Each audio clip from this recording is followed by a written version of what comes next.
Câmara Federal, precisamos ocupar espaço e precisamos saber do timing para que a gente possa aplicar as nossas ações.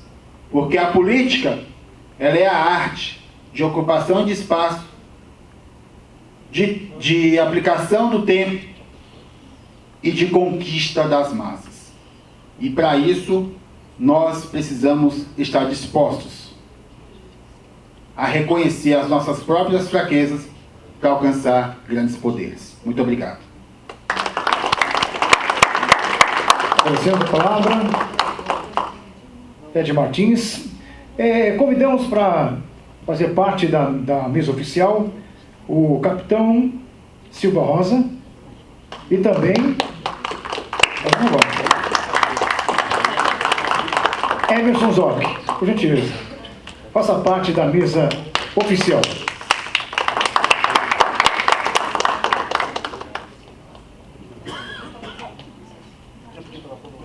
E o tema agora é o movimento Avança Brasil. O futuro dos conservadores no Brasil e no mundo. E a palavra, aí ó, Eduardo Platon. Boa tarde a todos. Primeiramente, uma grande alegria e satisfação. Queria pedir para o amigo colocar a apresentação aqui na tela. E queria pedir também para a pessoa que está dando aqui um apoio para a gente distribuir esse material que a gente produziu para vocês. A primeira coisa que eu queria registrar na presente data é que nós temos aqui a oportunidade para falar dentro de uma casa legislativa extremamente importante no nosso país. Na semana passada eu estava na Casa Legislativa do Estado de Goiás. Hoje eu estou na Casa Legislativa do Estado de São Paulo. Na próxima semana eu estarei na Casa Legislativa do Rio Grande do Sul. Então isso significa que, como o nosso colega, o Ted Martins aqui bem colocou, esse trabalho de conquista de espaço, ele está em andamento. Tá? Eu produzi, junto com alguns amigos, esse material, eu não sei se todos vocês receberam. Esse material... Não precisa, as pessoas receberam. Vocês receberam, então acho que a gente não precisa projetar, porque o que a gente iria projetar seria o mesmo conteúdo, tá? Como todo mundo recebeu uma cópia, a gente pode seguir por aqui. Mas o que eu queria colocar é que nós estamos, no nosso país, num momento muito crítico. O Brasil passa, na minha humilde leitura, por um momento de transição de modelos políticos. Desde o período do regime militar, do governo militar, eu prefiro chamar assim, nós temos aí 30, 35 anos, onde o mesmo viés ideológico, com 50 tonalidades diferentes, 60 tons de cinza, de vermelho, de sangue, dominou praticamente a nossa política nacional. E essa é uma verdade. Tá? E a gente começa, pela primeira vez, no ano de 2018, a eleger um presidente com viés conservador, que abre o precedente, eu acho que esse é um ponto importante para se registrar, e deixar bem claro estabelecido que é possível também termos no nosso país, no Brasil, uma alternância de poder entre modelos políticos que só faz fortalecer a nossa democracia. Tá? E eu procuro, que eu sei que o tempo aqui de todos vocês, meus senhores e minhas senhoras, é muito precioso, eu procuro responder de maneira muito simples, porque isso aqui é o início de um diálogo, a gente pode manter essa programação acontecendo aqui dentro da Fiesp, desculpa, eu estava na Fiesp ontem, da Lesp, a gente pode manter essa programação acontecendo sempre para trazer um maior nível de consciência entre as pessoas. Então isso aqui é o início de um diálogo. E eu faço essa primeira pergunta sobre o que é dito sobre os conservadores. Né? Existe uma tentativa de demonizar os conservadores, uma tentativa de enfraquecer os conservadores. E eu acredito que é positivo a gente começar justamente falando o que é que nós não somos, até para depois entrar num protagonismo político de afirmação do que de fato somos. E aí tem, como vocês estão vendo, a figura do conservador como aquela pessoa presa ao passado, interessado ou interessada em manter o atraso, em manter o status quo, é visto como latifundiário do Nordeste brasileiro, dono de terras, dono de grandes indústrias. Se quiser levar, pode levar, fica à vontade. O burguês, o senhor feudal. E agora, nesse momento político atual, no tempo contemporâneo, o conservador é visto também como aquela pessoa, né, o machista, o reacionário e o termo que está em voga, e vocês conhecem muito bem, um fascista. Tá? Você é um fascista, né? Isso é o que as pessoas adoram chamar os conservadores. Muito bem, muito bem. Esse é o que nós somos chamados. Mas vamos, na verdade, analisar quem são, na verdade, os conservadores. Tá? E nós temos aqui algumas definições que eu acho muito interessante que nós possamos compreender, internalizar e, a partir disso, a gente divulgar essa informação para os formadores de opinião. E o primeiro ponto que nós colocamos aqui, os conservadores são os que querem preservar as liberdades, preservar as histórias familiares, as histórias regionais, preservar as histórias da nossa terra. Se eu sou carioca, eu quero preservar as histórias do Rio de Janeiro. Se eu sou paulista, do estado de São Paulo. Se eu sou nordestino, eu quero preservar as histórias da minha terra, dos 9 estados que compõem o Nordeste. E eu não sou uma pessoa que não presta atenção à terra, o território, a família. Porque esses 3 elementos aqui, esses 3 conceitos, são valores, meus amigos e minhas amigas, a serem preservados. Tá? Utilizando aqui uma outra leitura, onde é que nós encontramos os conservadores hoje na sociedade brasileira? Eu acho que é importante a gente contextualizar. E aqui tem um exemplo de alguns grupos. Os católicos, que compõem hoje 65% da nossa base religiosa no país, os evangélicos, 20% a 25%, os cristãos, de uma maneira geral, que estão em outros grupos, tá? Os espíritas e por aí vai, os monarquistas, os maçons, os militares, pessoas que têm um comportamento na sua vida diária alicerçado na preservação das histórias familiares, na preservação das histórias regionais, na preservação das histórias da terra de cada um desses grupos. Tá? E aí tem a definição do Pereira Coutinho, historiador, que eu gosto bastante, porque o conservador entra no jogo para fazer a defesa. Tá? E ele fala aqui, chamados para defender a civilização dos riscos do mundo contemporâneo.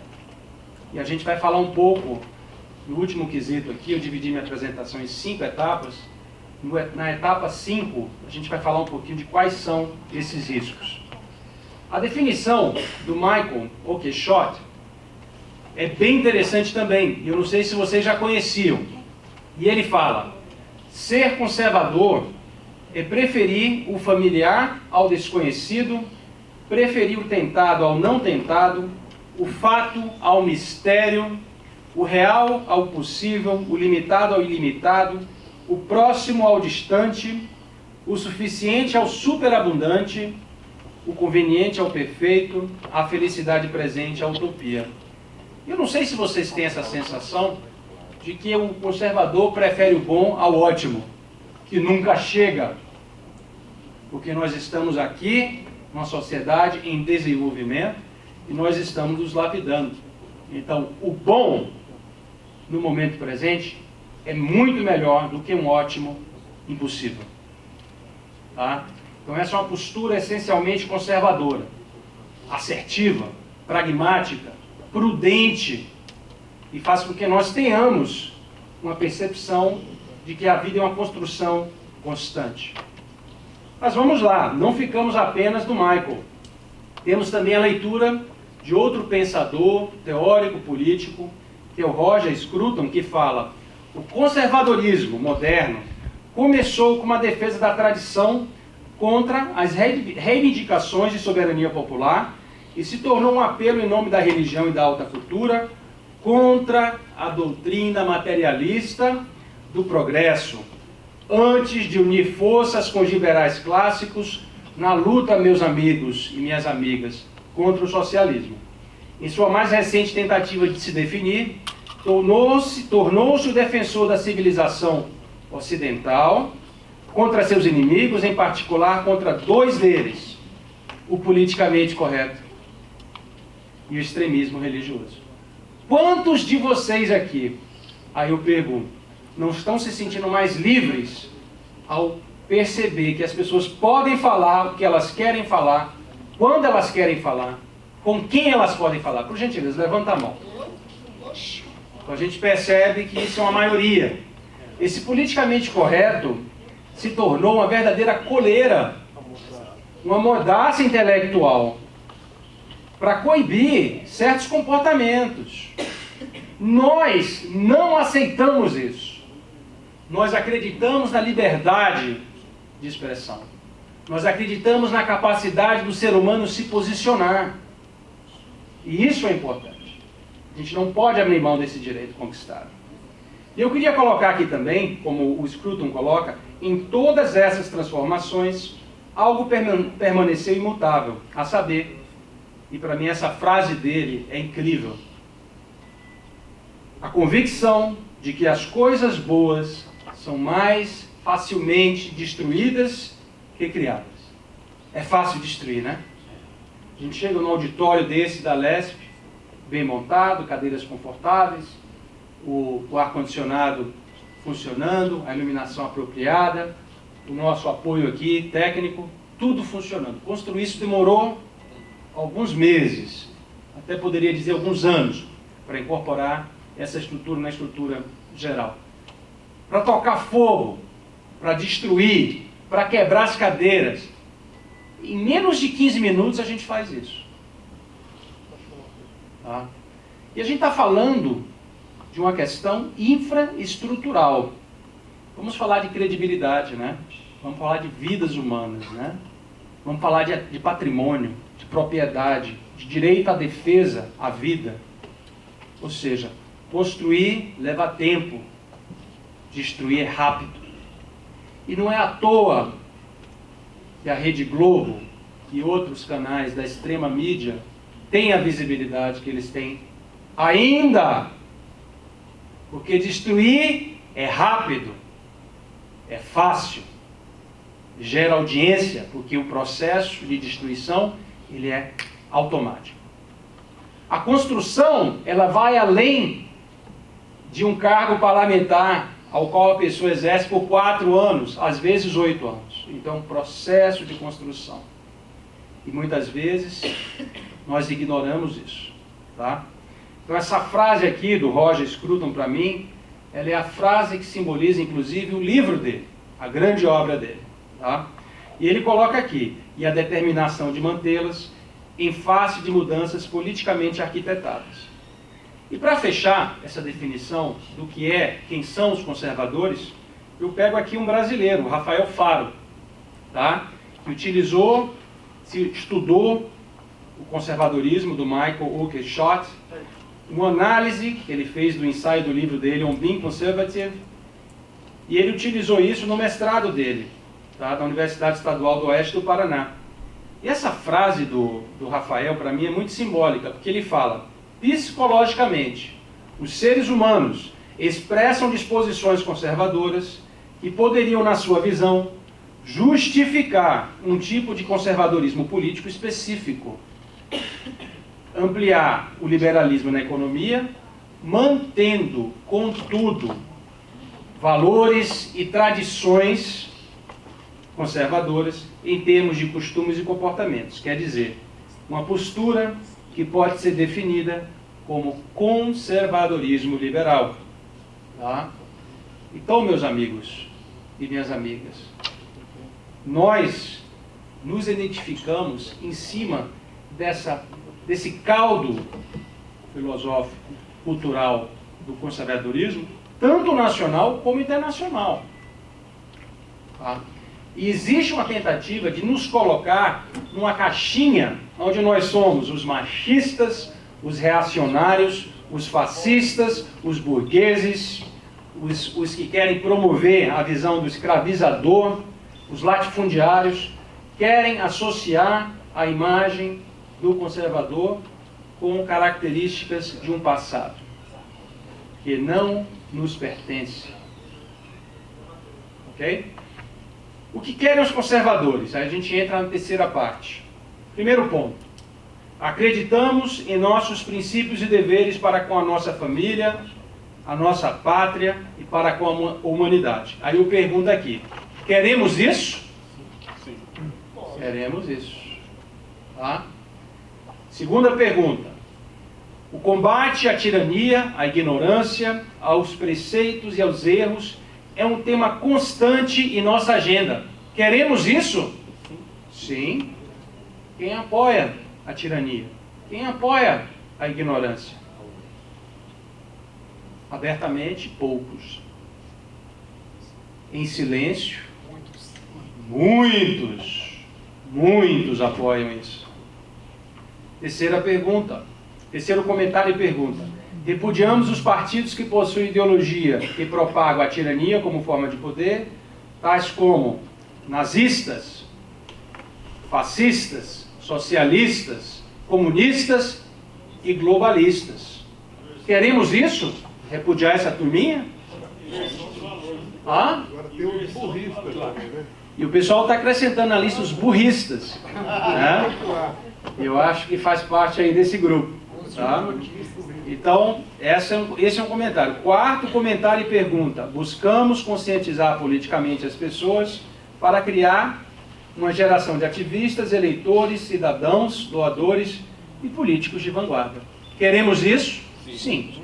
Então, basicamente, quem aqui ainda não se identificava como conservador, se você disse sim para essas 4 perguntas, meu amigo, minha amiga, você pode colocar uma tatuagem, tá, na testa que diz, eu sou um conservador, tá?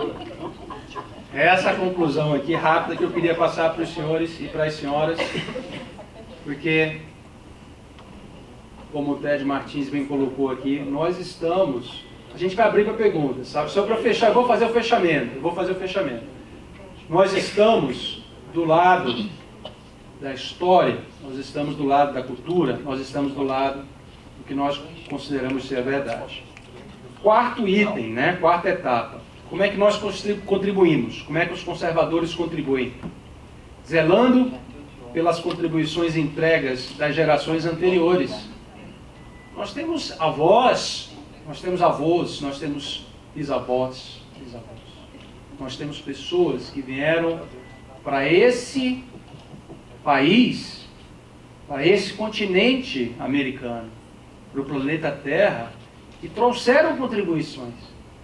Devemos ignorar essas pessoas ou devemos incorporar esses aprendizados?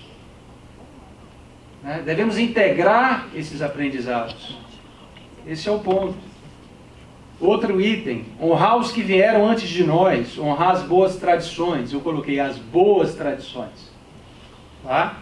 Honrar as nossas famílias. E, claro, melhorar o que precisa ser melhorado. Tá?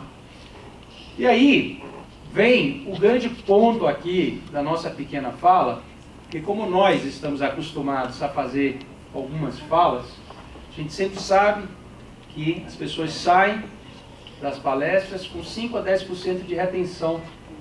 E eu faço 7 perguntas, tá?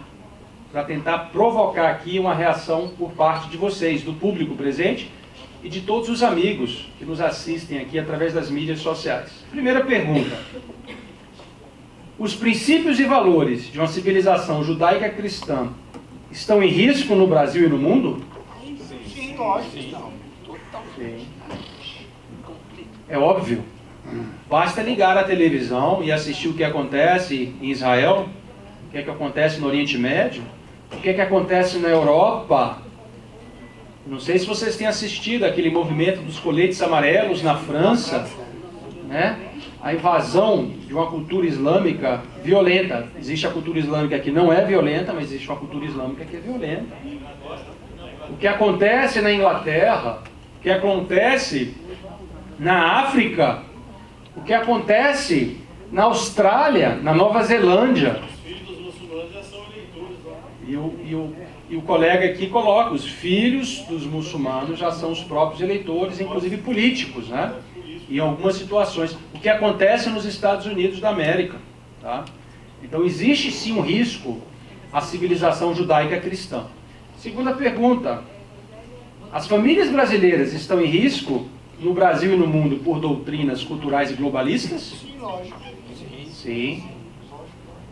Eu acho que a questão da ideologia de gênero representa bem isso, né? A questão também de querer projetar comportamentos globalistas dentro da nossa cultura brasileira, do nosso DNA próprio nacional, a nossa cultura tropical da América do Sul. Isso é uma coisa nossa, de uma matriz humana nossa, e a gente não pode abrir mão disso, sem uma defesa, sem uma luta. Terceiro item, a soberania da nossa pátria está em risco? E a soberania do nosso continente está em risco?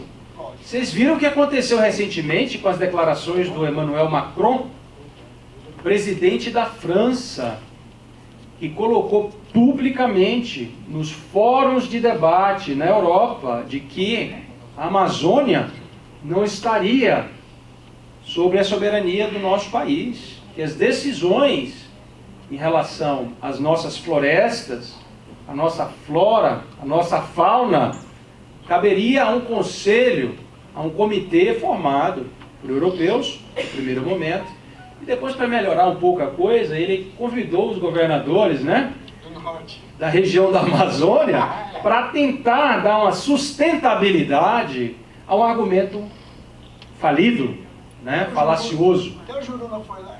Pois é. Então nós sabemos que existe um ataque constante à soberania do nosso país e de que isso se constitui um risco. E eu falo não apenas ao Brasil, mas eu falo em relação ao novo mundo. Tá?